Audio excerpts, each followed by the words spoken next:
Assalamualaikum warahmatullahi wabarakatuh. Musira bechen na usingi mafam danga sidi karigumba mapuza na laksari. Haibadi yamna kana ba thabak amagi matang dani.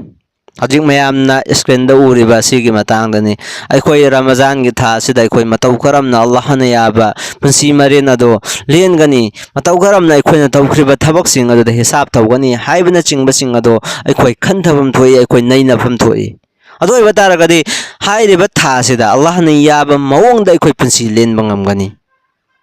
sira besena nausing piksara sida mit yang tamin nasi makha da piri belis sida tau kiba oirabadi tik 1000 view tau da bo oiragana wrong mark 1000 view Ramazan gi mating magul lairaba tha sida Allah tabarak ta'ala na yaba banda oinaba aikoina Ramazan horakpadagi faraz namaz kayam soli roza kayam heli mafung fana hen kibra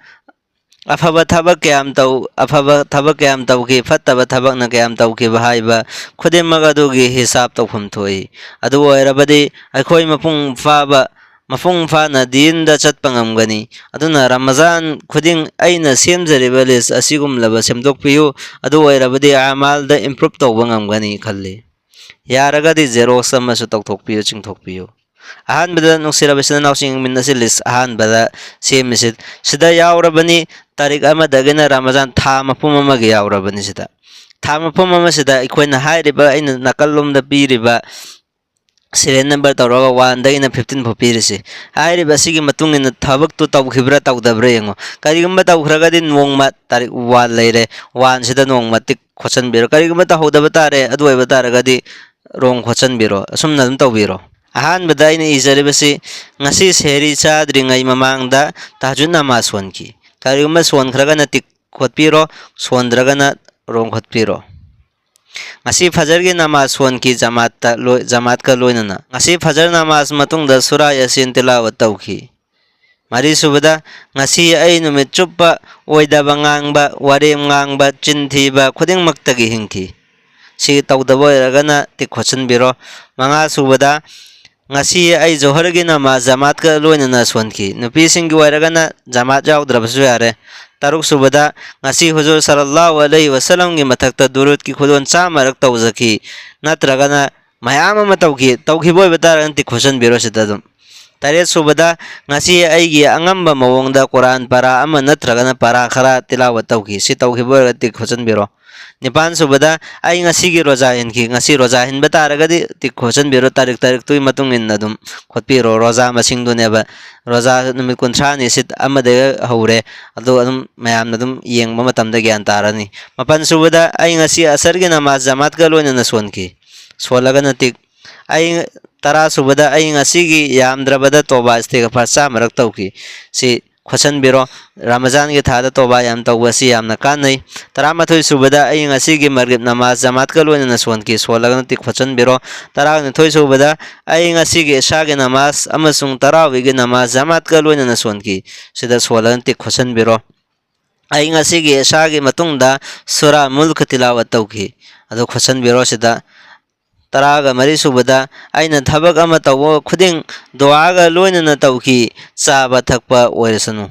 azda taw sonba haidi thabak ama tawre chaba gi ogera thakpa gi ogera chadrengai mamanga dua sonba chaba gi dua sonba chaba lobe gi dua sonba sina chingba singsi karigumba hangna dum amal tawba taraba dua ma asura singsi adoi batara kadi adoi batara ti question biro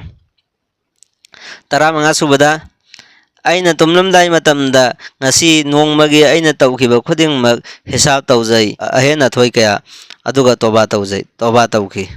hairiba sisu khosan biro aduga makhada maki iri thabak khara hairiba singa sisu tawnaba honagadabani ahan bada kanagumba musalman bhai ama aina iftar tawhanki karigumba hangna iftar tawhanki bataragadi tik khosan biro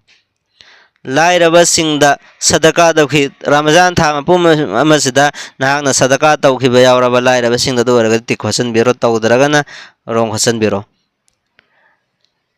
subada juma gi numitta nganna loisallaga masjidta chatlaga sura kahf tilawat tawki adoi batara tilawat taw bataraga tik khosan biro aduga mari subada salatul tasbih gi namaz sonki bataraga tik khosan biro kabar da chatlaga yata khraba makhoida isale sawab thaki ꯑꯩꯅ ꯁꯤꯕꯕꯨꯁꯨ ꯅꯤꯡꯁꯤꯡꯈꯤ ꯀꯔꯤꯒꯨꯝꯕ ꯍꯥꯏꯔꯤꯕ ꯊꯕꯛ ꯑꯁꯤ ꯇꯧꯕ ꯇꯥꯔꯒꯗꯤ ꯇꯤꯛ ꯈꯣꯠꯆꯟꯕꯤꯔꯣ ꯅꯨꯡꯁꯤꯔꯕ ꯏꯆꯤꯟ ꯏꯅꯥꯎꯁꯤꯡ ꯍꯥꯏꯔꯤꯕ ꯈꯨꯗꯤꯡꯃꯛ ꯑꯁꯤ ꯑꯩꯈꯣꯏꯅ ꯆꯥꯡ ꯅꯥꯏꯅ ꯇꯧꯔꯕꯒꯤ ꯃꯇꯨꯡꯗ ꯁꯤ ꯇꯤꯛ ꯃꯥꯔꯛꯁꯤ ꯈꯣꯠꯆꯟꯕꯤꯌꯣꯕ ꯑꯗꯨ ꯑꯣꯏꯕ ꯇꯥꯔꯒꯗꯤ ꯑꯩꯈꯣꯏꯒꯤ ꯔꯃꯖꯥꯟ ꯑꯁꯤꯗ ꯑꯩꯈꯣꯏ ꯑꯁꯤ ꯑꯜꯂꯥꯍ ꯇꯕꯥꯔꯛ ꯊꯥꯂꯥꯅ ꯌꯥꯕ ꯊꯕꯛ ꯀꯌꯥꯝ ꯇꯧꯈꯤ ꯍꯥꯏꯕꯗꯨꯒꯤ ꯍꯤꯁꯥꯕ ꯈꯪꯕ ꯉꯝꯒꯅꯦꯕ ꯑꯗꯨꯒ ꯃꯊꯪꯒꯤ ꯔꯝꯖꯥꯟꯗꯅ ꯀꯔꯤꯒꯨꯝꯕ ꯁꯤꯗ ꯌꯥꯝꯅ ꯇꯧꯍꯧꯗꯕ ꯇꯥꯔꯦ ꯑꯗꯨ ꯑꯣꯏꯕ ꯇꯥꯔꯒꯗꯤ ꯍꯥꯏꯔꯤꯕ ꯃꯥꯔꯛ ꯑꯗꯨꯒꯤ ꯃꯇꯨꯡ ꯏꯟꯅ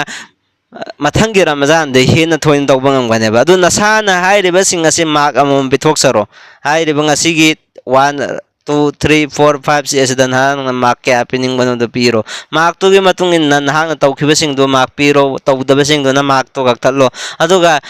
ꯇꯤꯟꯁꯤꯟꯅꯔꯣ ꯃꯥꯔꯛ 500 ꯍꯥꯏꯔꯦ 500 ꯐꯪꯉꯦ ꯍꯟꯗꯛꯀꯤ ꯑꯗꯣ ꯃꯊꯪꯗꯅ ꯁꯤꯗꯒꯤ ꯍꯦꯟꯅ ꯀꯌꯥ ꯇꯧꯕ ꯉꯝꯒꯅꯤ ꯍꯥꯏꯕꯅꯆꯤꯡꯕ ꯑꯗꯨ ꯅꯁꯥꯅ ꯈꯟꯊꯕꯤꯔꯣ ꯑꯗꯨ ꯑꯣꯏꯕ ꯇꯥꯔꯒꯗꯤ ꯅꯨꯡꯁꯤꯔꯕ ꯏꯆꯤꯟ ꯏꯅꯥꯎꯁꯤꯡ ꯑꯩꯈꯣꯏ ꯔꯃꯖꯥꯟꯒꯤ ꯊꯥ ꯑꯁꯤꯗ ꯌꯥꯝꯅ ꯑꯜꯂꯥꯍ ꯇꯕꯥꯔꯛ ꯇꯥꯂꯥꯅ ꯌꯥꯕ ꯃꯑꯣꯡꯗ ꯄꯨꯟꯁꯤ ꯂꯦꯟꯕ ꯍꯥꯏꯕꯗꯣ ꯉꯝꯒꯅꯤ ꯑꯜꯂꯥꯍ ꯇꯕꯥꯔꯛ ꯇꯥꯂꯥꯅ ꯑꯩꯈꯣꯏ ꯈꯨꯗꯤꯡꯃꯛ ꯍꯥꯏꯈ꯭ꯔꯤꯕ ꯈꯔ ꯈꯖꯤꯛ ꯑꯁꯤꯗ ꯒ꯭ꯌꯥꯟ ꯇꯥꯕ ꯉꯝꯕꯒꯤ ꯄꯥꯡꯒꯜ ꯊꯧꯅꯥ ꯄꯤꯅꯕꯤꯕ ꯑꯣꯏꯁꯅꯨ